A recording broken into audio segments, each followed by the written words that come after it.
진동치 못할 나라라는 표현이 우리가 쭉 읽었는데 28절에 나와 있어요. 이렇게 쓰여 있습니다. 그러므로 우리가, 여기서 우리는 누구를 얘기를 하는 거죠?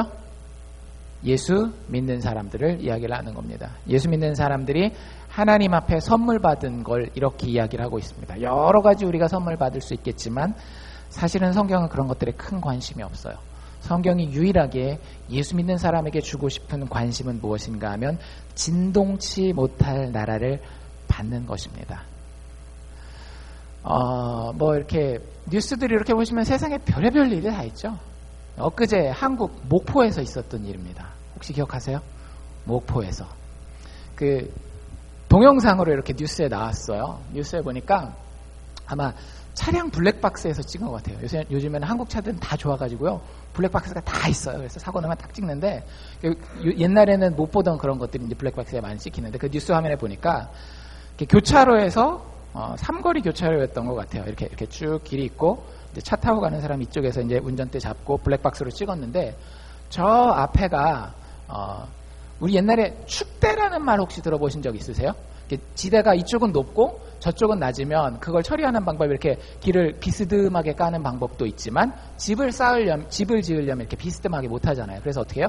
낮은 쪽 평평하게 하고 높은 쪽 평평하게 하고 이게 무너지지 않기 위해서 여기다가 돌을 박든지 세멘을 해가지고 축대라는 걸 싼단 말이에요. 그럼 보통 동네마다 다르겠지만 한 거기 같은 케이스도 그런 케이스였거든요. 축대가 있는데 한 2, 3m 정도 됐대요. 그러니까 뭐 우리 키보다 2배 될까 말까 하는 그런 데인데, 그 블랙박스에 찍힌 화면이 뭐냐면 그 끝에 사람 셋이 구석에 이렇게 쫙 찍힙니다.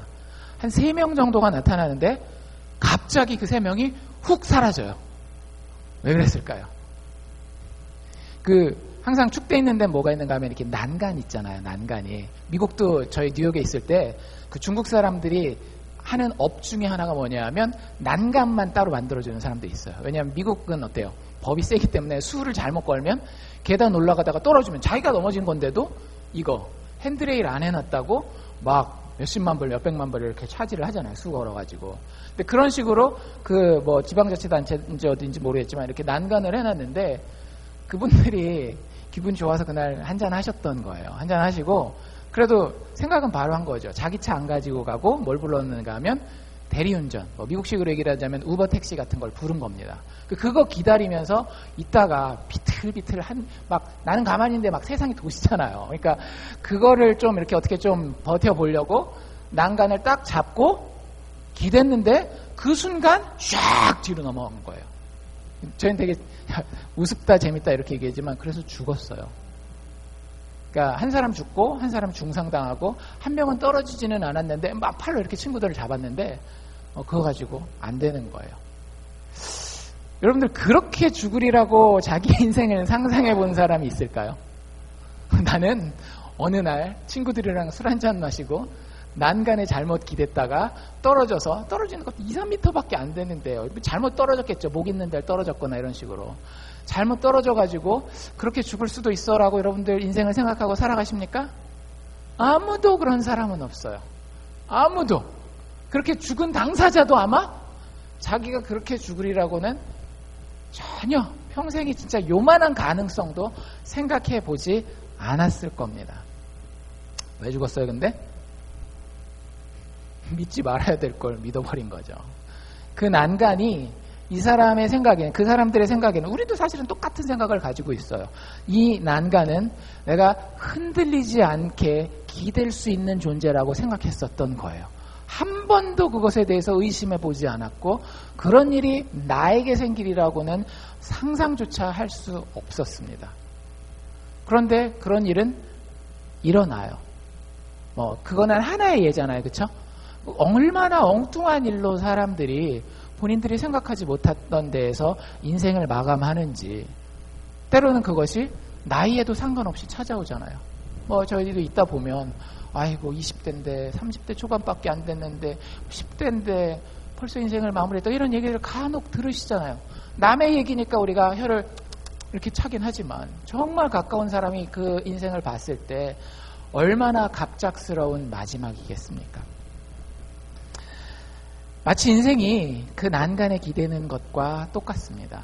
인생이라고 하는 것은 분명히 어딘가에는 기대 있어야 돼요. 그렇지 않나요? 남편은 뭐 아무리 아니라 그래도 아내를 의지하고요. 아내는 또 아무리 자기가 잘났다고 해도 남편을 의지하고요. 부모는 자녀를 의지하고 또 자녀도 부모를 의지하고 나 혼자 잘난 맛에 사는 것 같지만 우리가 사는 공동체 가운데 그런 걸 보면서 야, 사람은 사회학자들도 그런 얘기를 하잖아요. 사회적 동물이라는 거, 혼자서는 살 수 없다라고 하는 거. 물론 가끔씩 특이종자가 있는 건 사실이긴 하지만 그냥 일반적으로 봤을 때 사람 절대 혼자 살지 못하고 혼자 살지 못하는 이유는 내가 심정적으로가 됐건 경제적으로가 됐건 우리는 서로 의지하면서 사는 거예요. 근데 때로는 사람 이상의 어떤 것들을 의지해야 되는 상황이 있잖아요. 그래서 우리 어머니들은 어떻게 했어요? 정화수를 떠다 놓고 비나이다 해서 의지할 것들을 더 찾고 그것들을 의지합니다. 우리도 지금 현대사회를 사는 짱짱한 40대, 50대, 뭐 60대도 계시지만 65세까지 청년이라니까 청년의 나이를 지금 살고 있으면서 지금은 내가 다 버틸 것 같지만 그러지 못할 날이 온다라는 거, 언젠간 내가 지금 기대는 것보다 더 많이 기대해야 한다라는 순간이 온다라는 걸 알고 있잖아요. 그래서 뭐예요? 노후 준비를 위해서 펜션도 들어놓고 뭐 여러 가지 하잖아요.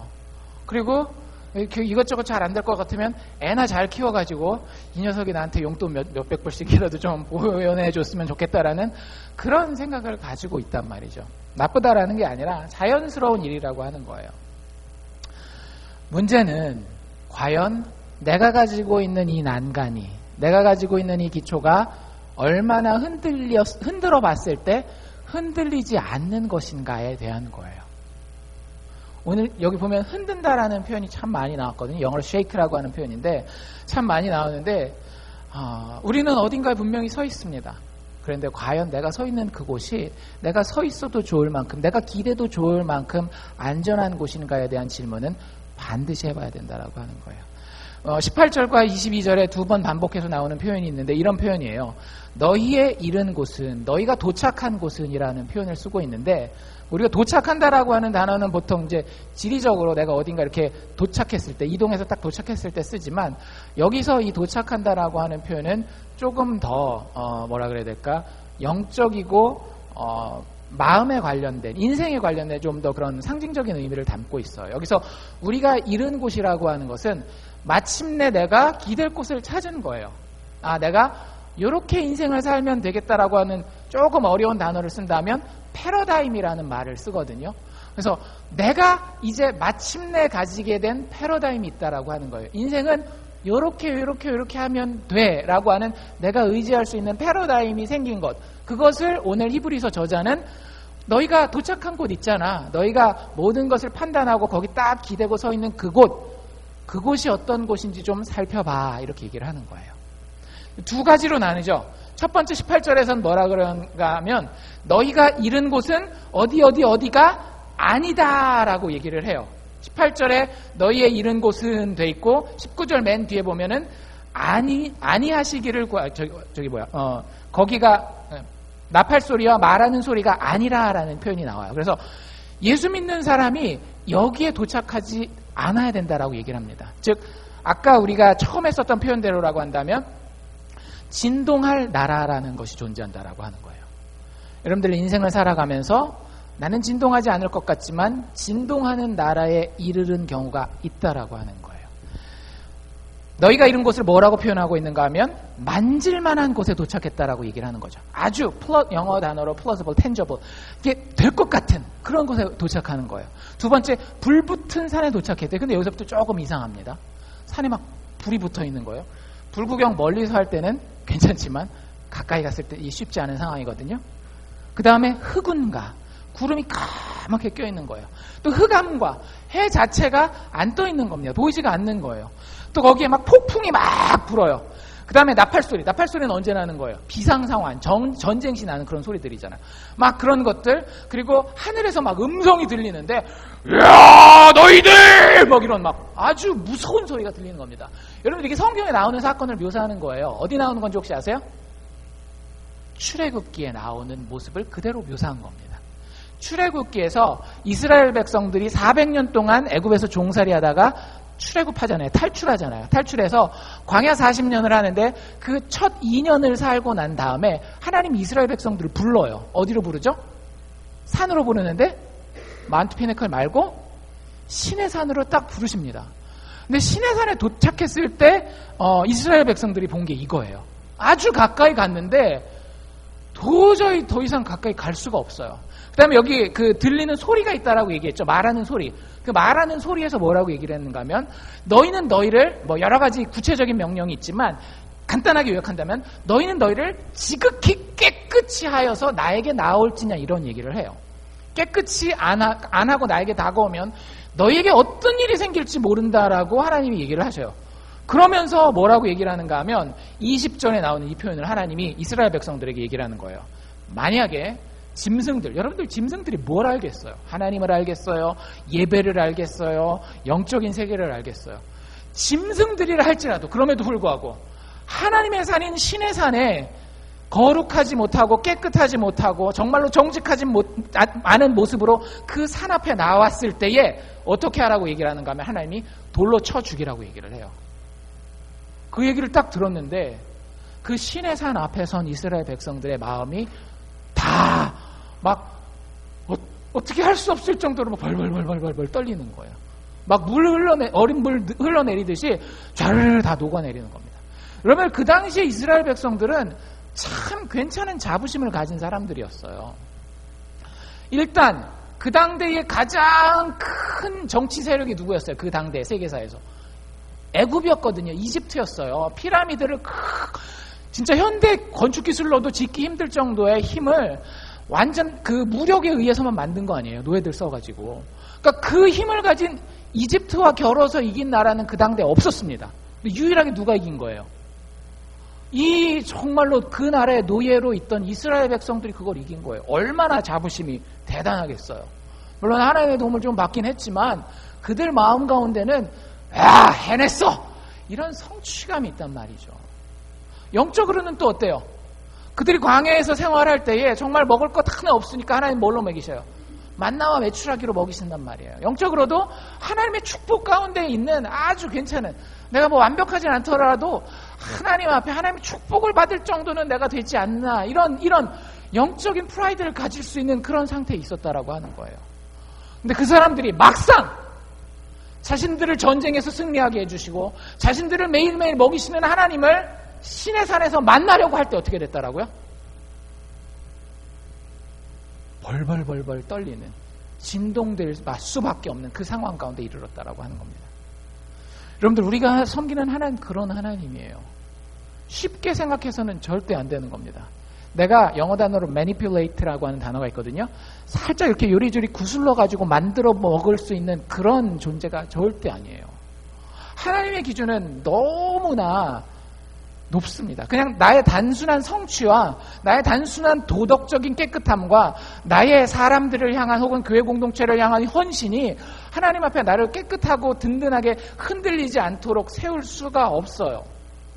한 가지만 간단하게 증명해 보면, 성경에 보면 골든 룰이라고 하는 게 있어요. 예수님이 직접 하신 말씀이거든요. 한국말로 번역하면 황금률이라고 하는 거예요. 황금률이 뭐냐면, 뭐 예술에도 황금률이 있지만 성경에서 이야기하는 황금률은 들어보셨을 거예요 아마. 뭐 어떤 거냐면 다른 사람이 너에게 해주기 원하는 대로 너도 다른 사람에게 그렇게 하여라. 상당히 합리적이고 페어하죠, 그렇죠? 예수님 그렇게 하셨단 말이에요. 여러분들 어려우실 때 있으시죠? 진짜 경제적으로나 자식의 문제나 남편 아내의 문제 때문에 힘들 때가 있단 말이에요. 그중에 경제적인 예를 듭시다. 그렇게 힘들 때에 누가 여러분들의 좀 그 어려움과 필요를 알아서 이렇게 좀 탁 도와줬으면, 그런 마음 가져보신 적이 이민 생활 하셨으면 한 번쯤은 있으셨을 거란 말이에요.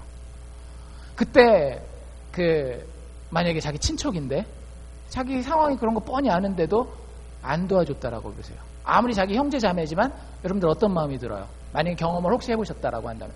그런 얘기들 제가 많이 듣거든요. 이번에 가서도 목사님들도 자기 뭐 선교지로 나가 있는데 다른 사람들은 오히려 막 성경권 보내주는데 자기 친척들은 막 벤치 몰고 다니고 막 이러는데 성경권 한 번도 그냥 우스갯소리로 하는 건데, 근데 그런 서운한 마음이 목사님들도 드는데 왜 우리 그냥 평범하게 인생을 사는 사람한테 그런 마음이 안 들리는 없겠죠. 분명히 든단 말이에요.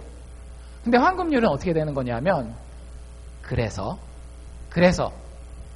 우리가 우리 주변에 있는 사람의 필요에 그만큼 민감했고 그렇게 헌신적으로 반응했냐라고 하는 거죠.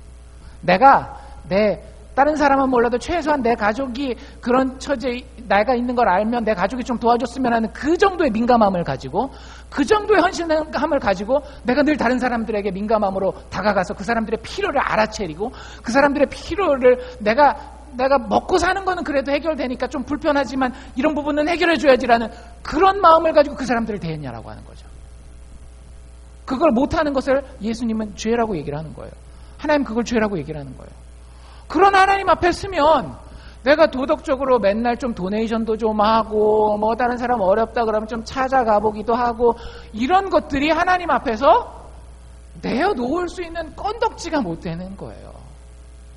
옛날에 드라마였나요? 광고였나요? 그런 거 혹시 기억나세요? 최선입니까? 뭐였는지 제가 정확하게 기억 안 나요. 그런 게 있었어요. 막 누가 막 열심히 막 하면은 딱 가서 마지막에 그 대표되는 사람이 그렇게 물어봐요. 최선입니까? 여러분들 물어봅시다. 여러분들의 이웃을 섬기는데 여러분들의 남편과 아내에게 정말로 하나님의 성품으로 다가가는 데에 정말 이게 최선입니까? 여러분들 지금 하고 있는 게? 우리가 미움, 다툼, 시기, 질투 버리고 이웃을 사랑해야 된다 그러고 가끔씩 대부분의 한국 분들은 이제 저희 보니까 투표를 많이 안 하시니까 뭐 제가 그냥 쉽게 그냥 얘기를 한다면 투표하시는 분들은 용서하십시오. 대부분 투표하는 분들은 그냥 뭐 민주당 투표하는 경우가 많잖아요. 왜 그래요? 백인 애들이 너무 인종주의가 심하고 그렇다라고 막 얘기하잖아요. 근데 과연 우리 한국 사람들은 다른 피부 색깔을 가진 사람들을 볼 때 다른 한국 사람들을 생각하지 마. 나는 그런 사람들을 볼 때에 정말로 백인이 나를 에이시안으로 봤을 때에 영어 좀 못하는 것 같고 피부색 좀 다르고 미국 문화를 모르는 것 같으니까 나를 무시하는 것 같은데 같은 그 느낌이 들지 않도록 내가 그 사람을 정말로 대하고 있는가? 그거 앞에 완전할 수 있는 사람은요 사실은 없어요. 그래서 최선을 다하십니까? 라고 물어볼 때 우리는 사람 앞에서는 이렇게 대답해야죠. 사람 앞에서는 그래도 제가 할 수 있는 만큼은 하고 있습니다 라고 얘기는 하지만 하나님 앞에 설 때는 완전히 다른 얘기라고 하는 거예요. 실제로 우리가 인생의 민낯을 만날 때에 우리는 진동하는 나라에 서 있는 경우가 너무나 많이 있습니다. 팀 켈러 목사님 설교에 예화는 이런 것들을 쓰고 있어요. 어떤 우리식으로 얘기하면 교무과라 그래야 되나요? 아이비리그 엘리트들만 가는 그 학교에 그 교무과장 정도 되는 사람이 목사님이랑 대화를 나누면서 그런 얘기들을 하더래요. 애들이 좋은 학교 다니면 어떨 것 같아요? 마음이 나 하버드 다니고 나 예일 다니고 프린스턴 다니고 콜롬비아 다니고 스탠포드 다니고 마음이 어떨 것 같아요? 좋을 것 같죠? 근데 그렇지 않대요. 현실은 좋은 학교 다니면 다니는 애들일수록 스트레스가 엄청나게 많답니다. 참 왜 그럴까요? 시험 컨닝해가지고 들어가가지고 그게 아니에요. 이 아이들이 고등학교 만 18세가 될 때까지 그 아이들이 기대고 살아왔던 건 뭐냐 하면 학점이었어요.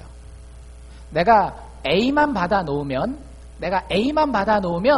내 인생은 절대 흔들리지 않는다라고 생각한 거예요. 그러지 않겠어요? 경쟁이 별로 심하지 않은 시골 동네 같은데 뭐 A 이렇게 쫙 받았는데 딱 모아놓으니까 다 어떤 애들이에요. 전국에서 몇 프로, 1% 안에 드는 애들, 전교에서 뭐 1, 2등 했던 애들 다 모아놨단 말이에요. 그러면 교수 입장에서는 다 A를 줄 수가 없어요. 그리고 그걸 떠나서 사실 저도 아이들이랑 공부하니까 이렇게 교과서 내용들을 보잖아요. 그거하고 대학교 가서 배우는 내용하고 많은 경우에 고등학교에 A 있잖아요. 고등학교 졸업할 때 A는 이게 되게 깊이가 다릅니다. 무슨 얘기냐 하면 A를 받았는데 그 A를 가지고 대학 수업 가서 그대로 들을 수 있는 아이들도 있지만 A를 똑같이 받았지만 대학 수업 가면 헤맬 수 있는 아이들이 정말 많이 있어요. 그래서 그런 것들 여러 가지 것들 힘들어하는데 그 힘든 것들 때문에 아이들이 스트레스를 받기 시작하는 거예요. 추우셔서 압니다. 어쨌든 다시 우리 얘기로 돌아와서 그 A를 받는 것들에 받아야 되는데 첫 번째는 수업 내용을 못 따라가기 때문에 애들이 스트레스를 받는 거예요. 도저히 내가 지금 이대로 해가지고는 교수님이 얘기하는 걸 알아들을 수가 없어요. 뭐 교양 과목 같은 건 괜찮죠. 근데 전공 과목 같은 데서 막 벽이 생겨요. 그 다음에 두 번째는 뭐냐 하면 여러분들 학교에서 대학에서 절대평가를 할까요? 상대평가를 할까요? 대학은 많은 경우에 아닌 대학들도 있지만 많은 경우에 상대평가를 합니다. 상대평가는 뭐냐면 서로 비교하는 거예요. 대학 협의회가 있고요. 대학 협의회에서 권장사항들이 있습니다. 100% 다 A를 줘도 좋습니다라고 이야기하지 않아요. 만약에 그렇게 되면 어떤 일이 벌어질까요? 이놈이 진짜 실력 있는 애인지 아닌지를 졸업하고 났을 때에 알아볼 방법이 없잖아요. 그러니까 대부분에서는 몇 프로까지만 A를 주십시오. 예를 들자면 100명이면 10명에서 15명까지만 A를 주십시오. 그럼 나머지 80에서 90명은 뭘 받아야 되는 거예요? 최소한 B 혹은 그 밑에를 받아야 되는 거예요.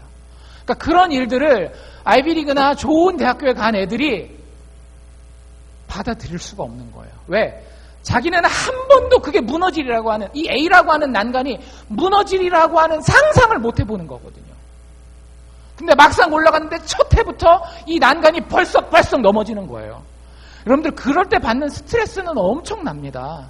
여러분들이 자녀 교육 시키실 때도 마찬가지예요. 자녀가 해달라는 거 어떤 때는 해줬다가 어떤 때는 안 해줬다가 그러잖아요. 애들이 심리적으로 진짜 불안하게 큽니다. 애들은 부모들은 애들에게 벽이기 때문에 한 가지 질서를 정했으면 그걸 꾸준하게 가야 애들이 딱 기대보고 아 내가 기대도 되는구나 이러지. 아이고 이거 이번에는 또 불쌍하니까 또 해주고 막 이러잖아요. 그럼 애들이 오히려 장기적으로 불안한 심리 가운데 커요. 이게 많은 교육학자들과 심리학자들이 하는 거예요. 근데 이 스탠포드나 이런 학교 간 애들이 그런 걸 느끼는 거예요. 한 번도 A라고 하는 난간은 나에게서 무너져 본 적이 없는데 막 팍팍팍 넘어가는 거예요. 자기보다 훨씬 더 똑똑한 교수들, 자기보다 훨씬 더 좋은 결과를 낼 수 있는 동료들 앞에서 그들의 인생과 그들의 정체성이 진동하고 있는 겁니다. 거기에 이르는 인생들이 참 많이 있어요. 근데 히브리서 저자는 분명히 이렇게 얘기를 합니다. 여러분들 예수 믿으십니까? 예수 믿으시면 여러분들의 인생은 거기에 이르지 아니하였습니다. 꼭 기억하십시오.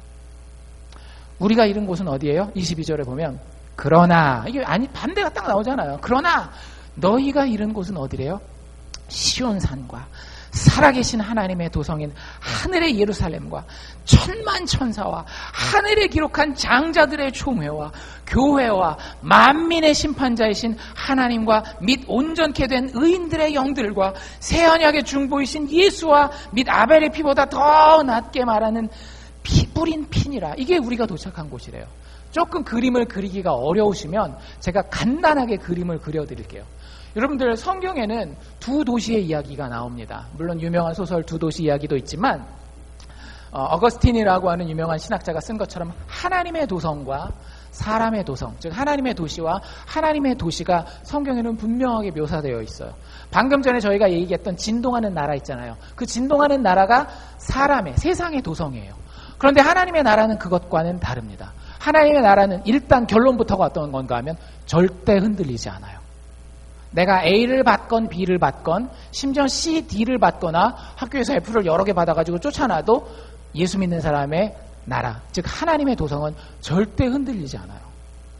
인간의 능력과 기회를 극대화시키면 우리가 모든 것을 얻을 수 있다라고 하는 그 전제를 가지고 우리는 세상의 도성을 만들어가고 있지만 하나님의 도성은 예수 그리스도의 죽음과 부활, 그 대속의 은혜와 자비와 용서와 사랑 때문에 그 예수를 믿음으로 받아들이는 자의 삶은 영원한 안식과 평안이 보장되어 있다라고 전제하고 가는 겁니다.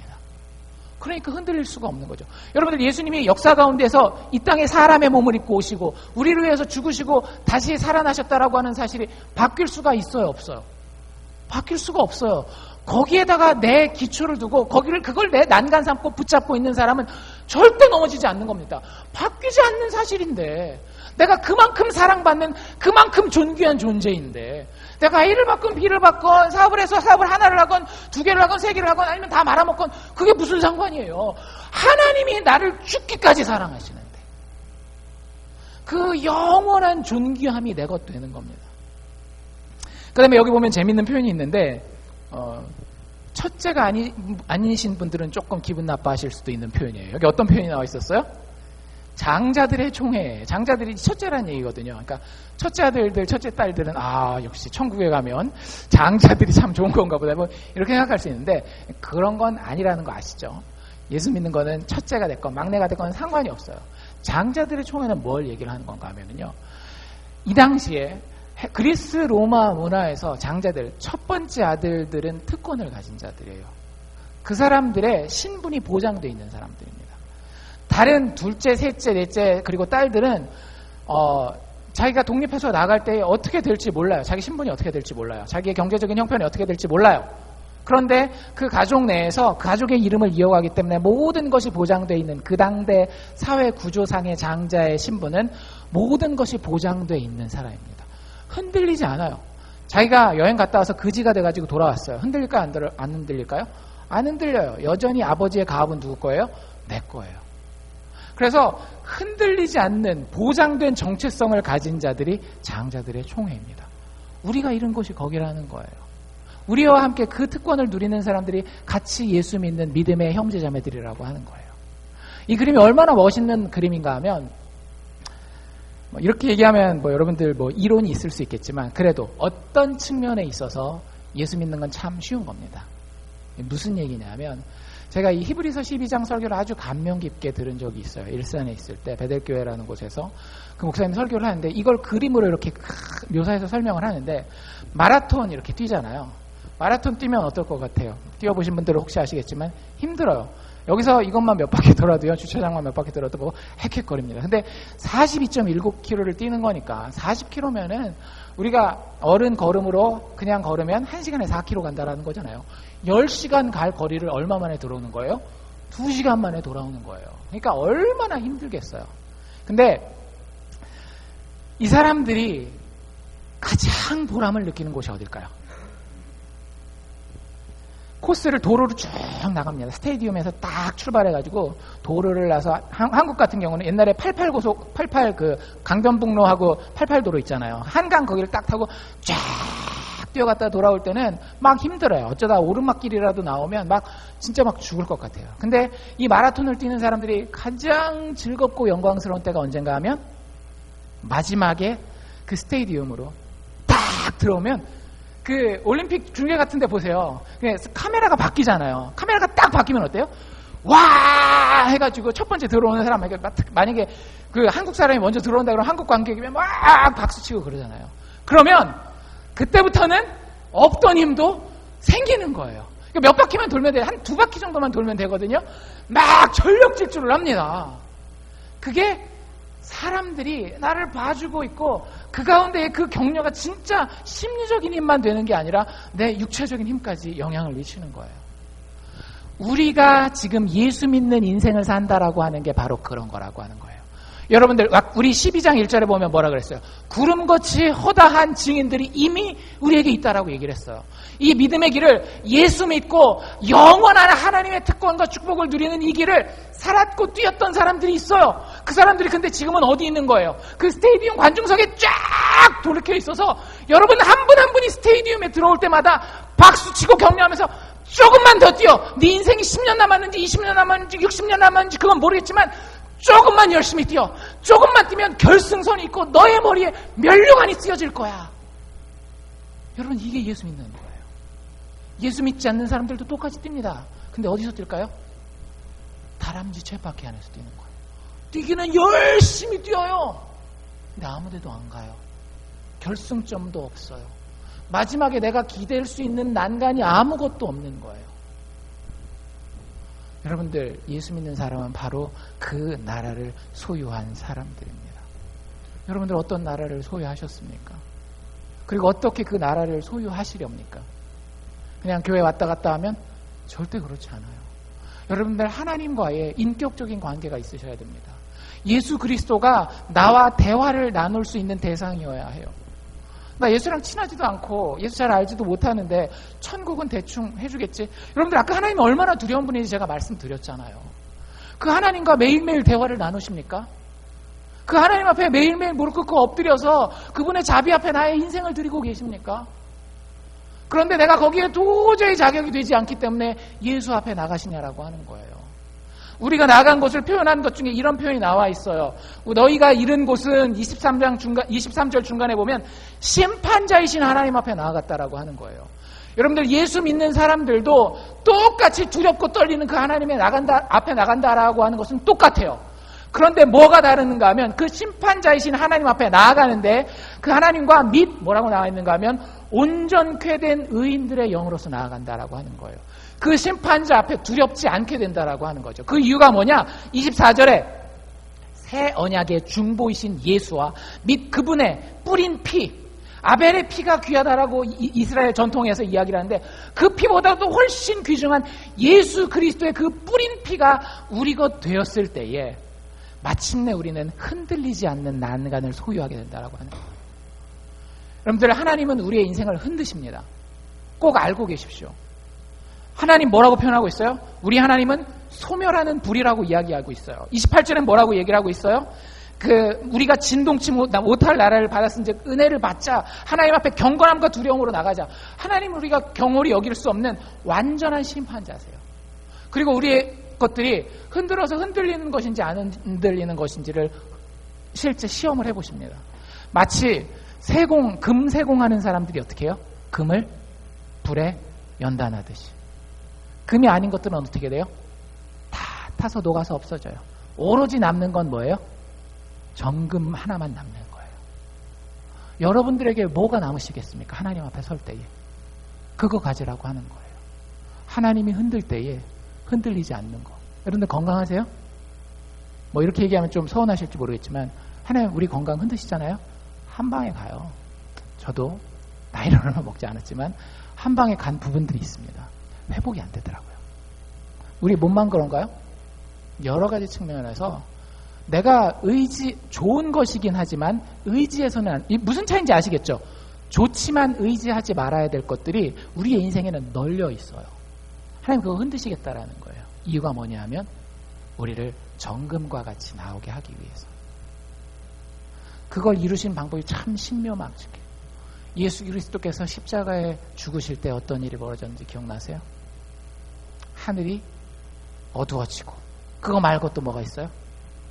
성경 그 복음서들을 자세히 보세요. 뭐라고 나와 있는가 하면 땅이 갈라지고 돌이 쪼개졌다라고. 그런 얘기가 예수님 죽는데 나오거든요. 여러분들 이게 마치 무슨 이야기와 똑같습니까? 시내산 앞에선 이스라엘 백성들의 모습과 똑같은 거예요. 지진이 나고 흑암 가운데 땅이 진동하는 그 순간 하나님의 저주를 우리가 받아야 되는데 누가 받으신 거예요? 예수 그리스도께서 우리의 진동함을 대신 받으시고 그분의 몸이 쪼개지고 그분의 피가 흘려지신 거예요. 그래서 그분 안에 속해 있는 우리는 더 이상 진동하지 않아도 되는 나라를 소유한 사람들이 되는 것입니다. 여러분들 그 예수를 바라보십시오. 그 예수가 나를 위하여 진동하셔서 하나님으로부터 떨어진 상태까지 되시고 그리고 나를 다시 살리시기 위해서 부활하시면서 내 손을 꼭 붙잡고 나와 함께 저 나라로 가자. 너희들이 지금 붙들고 있는, 너희들이 지금 기대고 있는 그 진동하는 난간, 진동하는 나라, 진동하는 정체성을 떠나서 영원히 흔들리지 않는 하나님의 영광과 하나님의 기쁨의 담대한 나라로 나와 함께 가자라고 예수님이 우리를 초대하고 있는 겁니다. 여러분들 뭐라고 얘기하시겠습니까? 하나님, 나는 내 나라가 아직 튼튼한 것 같아요 라고 이야기하실 수도 있어요. 근데 조금 더 생각해 보시고, 목사로서는 제가 늘 이렇게 기도합니다. 하나님, 그러하신 분들의 마음을 성령으로 만져주십시오. 우리가 육체적인 걸 만짐을 당하면 너무 많이 힘들거든요, 사실은. 그래서 하나님, 그 영혼들을 만져주셔서 외적인 상황이 아니라 영혼의 변화를 통해서 산자 될 수 있도록, 정말로 진동치 못할 나라를 소유한 능력 있는 자들 될 수 있도록 하나님, 저들의 영혼에 역사해 주시옵소서. 그게 저의 기도 제목입니다. 우리들 그러기를 원하고요. 혹시 흔들리는 난간이 있다라고 한다면 빨리 싹 치우고 새 난간으로, 예수 그리스도의 십자가의 난간으로 우리의 인생을 세우고 기대실 수 있기를 주의 이름으로 축원합니다. 기도합시다.